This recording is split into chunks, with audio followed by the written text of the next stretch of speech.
बिस्मिल्लाहिर्रहमानिर्रहीम अस्सलाम वालेकुम। मैं हूं शेफ़ मलिक वकार और आप देख रहे हैं दी फूड प्लानट। आज मैं लेकर आया हूं बेसन के हलवे की रेसिपी और बनाने का इंतहाई आसान तरीका। वीडियो को स्किप नहीं करना, मुकम्मल देखना है। तो चलें इंशाल्लाह आज की ये मज़ेदार सी रेसिपी शुरू करते हैं। तो 1 कप हमने घी लिया है, आपने घी ही इस्तेमाल करना है।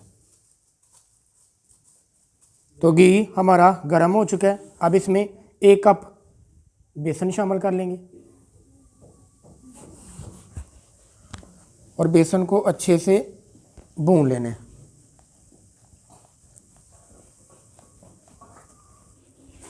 मीडियम फ्लेम पर आपने तकरीबन 5 से 7 मिनट इसकी भुनाई करनी है। और जब प्यारी सी खुशबू आना शुरू हो जाए तो समझ लें बेसन को हमने भून लिया है। और कोशिश करें चम्मच नहीं अपना रोकना, ताकि ये नीचे चिपके ना और जले ना। अगर जल जाएगा तो इसके टेस्ट में कड़वाहट आएगी, तो आपने जलाना नहीं है। तो बेसन को हमने 7 मिनट भून लिया है। अब इसमें शामिल करेंगे चीनी। ये 1 छोटा कप चीनी का है, ये इसमें शामिल कर देंगे और अच्छे से कर लेंगे मिक्स।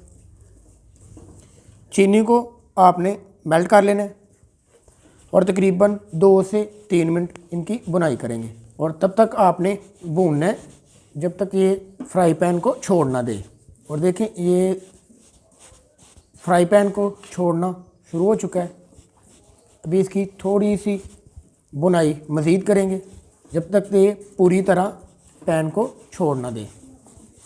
यही इसकी तकनीक है और यही इसकी रेसिपी है कि आपने एक चम्मच को नहीं रोकना और फ्लेम को मीडियम ही रखना है, ताकि जल के इसका जो टेस्ट है ना वो चेंज ना हो जाए।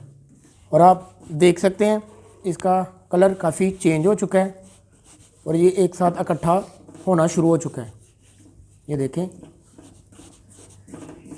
और हमारे पैन ने हलवे को बिल्कुल छोड़ दिया।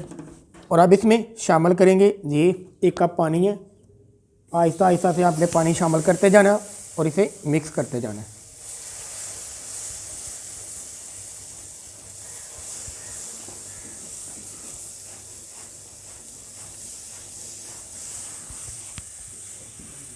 और आपने मिक्स करते जाना है और पानी शामिल करते जाना है ताकि ये बिल्कुल दानेदार बने। और मिक्स करते जाना है। ये देखें अल्हम्दुलिल्लाह हलवा अपनी शेप में आ चुका है।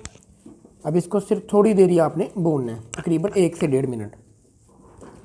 और ये देखें आपको दाने नज़र आ रहे होंगे, मैं आपको दिखाता हूँ। ये देखें अल्हम्दुलिल्लाह, ये देखें दानेदार हलवा हमारा बिल्कुल तैयार हो चुका है।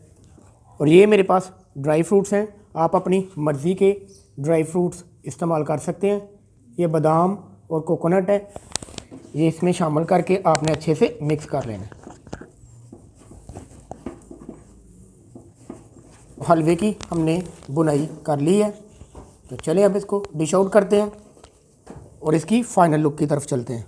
और अल्हम्दुलिल्लाह हमारा दानेदार हलवा बिल्कुल तैयार है और बहुत ही प्यारी खुशबू आ रही है। तो चलें अब इसको गार्निश करते हैं। और ये मेरे पास ड्राई फ्रूट्स हैं, इनसे हम गार्निश करेंगे। आप अपनी मर्ज़ी के ड्राई फ्रूट्स इस्तेमाल कर सकते हैं। और ये रही हमारी आज की मेहनत। हमारा दानेदार बेसन का हलवा बिल्कुल तैयार है। तो चलिए अब इसको टेस्ट करते हैं। आप जल्दी से एक लाइक कर दें। उम्मीद करता हूं हमारी आज की रेसिपी आप लोगों को बहुत पसंद आएगी। वीडियो को लाइक और दोस्तों के साथ शेयर करना प्लीज़ मत भूलें। दुआओं में याद रखें। मिलते हैं इंशाल्लाह एक नई वीडियो और एक नई रेसिपी के साथ। तब तक के लिए मलिक वकार को दें इजाज़त। सलाम अलैकुम।